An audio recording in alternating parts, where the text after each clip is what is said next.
Today we are going to discuss about books. देखो दुनिया में कितने अलग अलग प्रकार की किताबें हैं। एक कहावत भी है, some books are to be tasted, some books are to be chewed, some books are to be digested, some books are to be swallowed. कुछ किताबें जो हैं चबानी होती हैं। चबाना मतलब रट्टाफिकेशन, एग्जाम टाइम में रट लो इसके बाद भूल जाओ। कुछ किताबें स्वेलो करनी होती है, निगलनी होती हैं, हमेशा के लिए याद रखो डिक्शनरी। कुछ किताबें जो हैं डाइजेस्ट करनी होती है, पढ़ो अगले दिन भूल जाओ। मैगजीन एंटरटेनमेंट के लिए। कुछ किताबें जो हैं लाइफ टाइम काम आती हैं। तो अलग अलग किताबें, अलग अलग यूज। हम आज बात करने वाले हैं अलग अलग बुक्स के टाइप्स के बारे में। तो ये सब अलग अलग बुक्स हैं। सबसे पहले बात कर रहे हैं पेपर बैक बुक। देखो पेपर बैक बुक कौन सी होती है, ये वाली।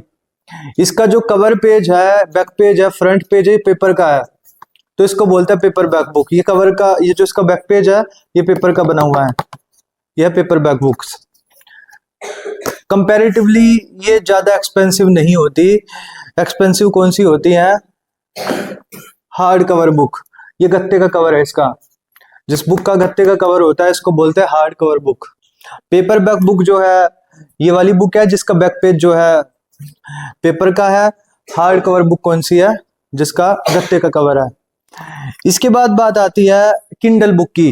देखो किंडल बुक को हम ई बुक भी बोलते हैं, इलेक्ट्रॉनिक बुक। आजकल ऑनलाइन का जमाना है, हम गूगल से, प्ले स्टोर से बुक डाउनलोड कर सकते हैं, अपने फोन में रीड कर सकते हैं, ब्राउज कर सकते हैं, लैपटॉप में रीड कर सकते हैं, कंप्यूटर में रीड कर सकते हैं। उसको बोलते हैं किंडल बुक। किंडल बुक के अलावा इसको इलेक्ट्रॉनिक बुक भी बोल सकते हैं। जो मैंने लिखा है ई बुक, ई बुक का मतलब इलेक्ट्रॉनिक बुक। इसके बाद बात है टेक्स्ट बुक की। टेक्स्ट बुक हर किसी के पास होगी। साइंस की बुक, इंग्लिश की बुक, ईवीएस की बुक, मैथमेटिक्स की बुक, जो हमारे सिलेबस से संबंधित है। टेक्स्ट बुक कौन सी होती है? जिसमें हमारा सिलेबस है, जो हमारा एग्जाम होगा उसमें से आएगा सारा कुछ, तो वो क्या है? Text book. अच्छा, टेक्स्ट बुक के बाद बात करते हैं रेफरेंस बुक की।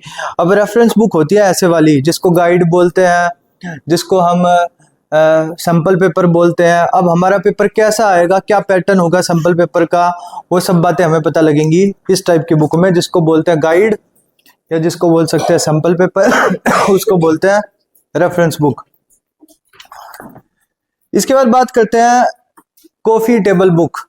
देखो कॉफी टेबल बुक कौन सी होती है? जो जिसके अंदर फोटो होते हैं, केवल एंटरटेनमेंट के लिए। जो किताबें हैं सारी कॉफी टेबल बुक है। इसमें कुछ फोटो दे रखे हैं मैगजीन टाइप के, इसको बस देखते रहो। इसमें से कुछ नॉलेज तो मिलने वाली है नहीं, खाली बैठे हैं, बैठ के देखते ही रहो। तो ये सारी क्या है? ये कॉफी टेबल बुक है, जिसको मैगजीन बोल सकते हैं, जिसको कॉमिक्स बोल सकते हैं। इससे कुछ नॉलेज तो मिलने वाली है नहीं, खाली बैठे हैं, सोच रहे हैं चलो पेज टर्न करने हैं तो एक मैगजीन पढ़ी है इसको देख लें, तो इसको बोलते हैं कॉफी टेबल बुक, जिसको बोलते हैं बुक्स फॉर अम्यूजमेंट। एंटरटेनमेंट के लिए किताबें, मनोरंजन के लिए किताबें। इसके बाद बात आती है एटलस की।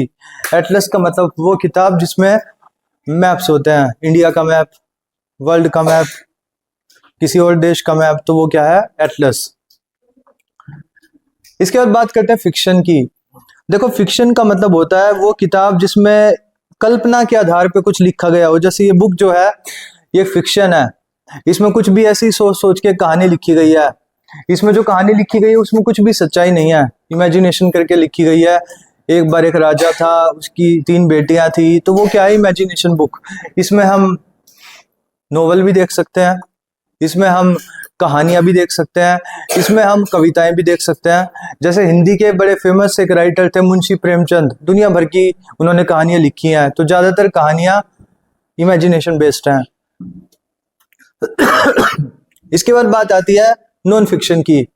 देखो नॉन फिक्शन का मतलब है वो किताबें जो केवल कल्पना के आधार पे नहीं है, जिसके पीछे कुछ हकीकत है। जैसे साइंस, फिजिक्स में हम जो भी बात करेंगे, पढ़ेंगे, वो कुछ नया ज्ञान देंगी, इंफॉर्मेशन देंगी। ऐसी किताबें जो हकीकत बताएं। जैसे मैथमेटिक्स, मैथमेटिक्स में कुछ ऐसी 2 और 2 4 होते हैं, 2 और 2 5 थोड़ी हो सकते हैं। तो इसमें रियलिटी के ऊपर जो किताबें होती हैं, जो हकीकत को बताती हैं, साइंस की किताब, मैथ्स की किताब, ये क्या है? Non fiction. तो ये है इसका पार्ट 1 अभी तक का। Okay, next is biography. देखो बायोग्राफी वो वाली किताबें होती हैं जो किसी की जीवन के बारे में लिखी जाती हैं। वो खुद नहीं लिखेगा, वो कोई और लिखेगा। अगर मैं महात्मा गांधी के ऊपर एक किताब लिख दूं तो वो क्या है?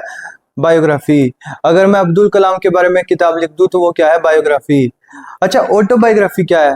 ऑटोबायोग्राफी का मतलब जब हम अपने बारे में खुद किताब लिखते हैं। फॉर एग्जांपल, इस किताब में मैंने खुद अपने बारे में लिख दिया तो ये क्या बनी? ऑटोबायोग्राफी।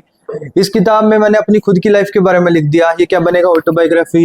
या इस किताब में मैंने अपने खुद के बारे में लिख दिया, मैंने ही लिखा है और अपने बारे में ही लिखा है, तो ये क्या बनेगा? ऑटोबायोग्राफी। अच्छा, नेक्स्ट इज डिक्शनरी। हर किसी को पता है कि डिक्शनरी में हमें दुनिया भर के शब्द मिलते हैं। ये डिक्शनरी है, इसमें हमें लिस्ट ऑफ वर्ड मिलेंगे। हमें जो उनसे वर्ड का मीनिंग देखना है तो हमें मिल सकता है। ये छोटी डिक्शनरी है, pocket dictionary. We can also have big dictionary.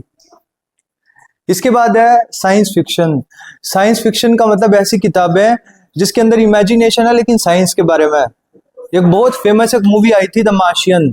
उस फिल्म में दिखा रखा है कि कुछ एस्ट्रोनॉट जो है मार्स पर गए थे और वहीं पर रह गए।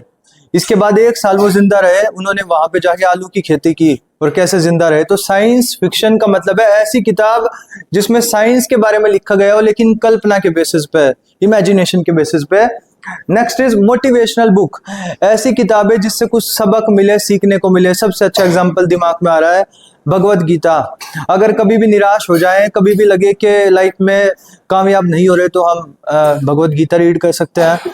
या believe in your self. Believe in your self का मतलब है अपने ऊपर विश्वास रखें। ऐसी कोई किताब हो सकती है जिसके ऊपर लिखा है how to achieve success, how to believe in your self. तो जो हमें प्रेरणा दे उन किताबों को बोलते हैं मोटिवेशनल बुक। इसके बाद बात आती है एनसाइक्लोपीडिया की। देखो, एनसाइक्लोपीडिया एक डिक्शनरी की तरह होती है, एक ऐसी किताब जिसमें दुनिया भर का ज्ञान मिले। अगर हमने इंग्लिश की एनसाइक्लोपीडिया ली तो हमें इंग्लिश के हर टॉपिक के बारे में उसमें सब कुछ देखने को मिल जाएगा। साइंस की ली, साइंस के हर टॉपिक के बारे में। जो हम डिक्शनरी रीड करते हैं तो ABCD अल्फाबेटिकली करते हैं, वैसे ही एनसाइक्लोपीडिया में अल्फाबेटिकली हम आर्टिकल का नाम लिखेंगे और उसका पूरा आंसर हमें मिल जाएगा।